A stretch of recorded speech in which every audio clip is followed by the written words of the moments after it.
Hi everyone, so in my new book, Finding Your Inspiration, each chapter focuses on a different part of the world that I've been to over the years and how that place is unique in terms of the inspiration it provides for you.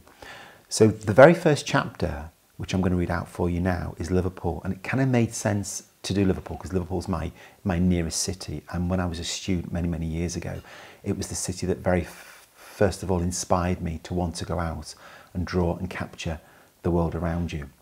So I'm going to read out this chapter, but I also want to explain that for each chapter there's kind of like a subheading, and the subheading describes really what the inspiration is about. So in this particular one, it's finding beauty in the ordinary. Sometimes I have to look hard to find inspiration. It may not always be there at the beginning, but it may emerge through the art of drawing.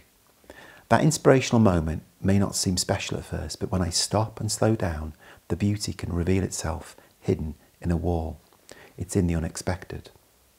Being familiar with a place can help because I can go off the beaten track and avoid all the postcard views. Ordinary street corners can throw up a wonderful sketching opportunity. There's real magic to be found in an abandoned warehouse, graffiti on a wall, thick crumbling pavements and random street furniture. I've been sketching and painting Liverpool ever since I was an art student.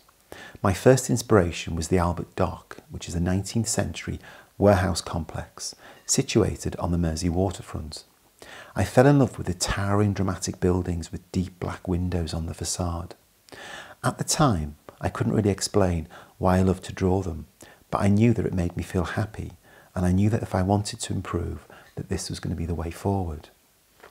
I was searching for a style, and my ideas were all over the place, but a passion for recording the world around me started here with the Albert Dock.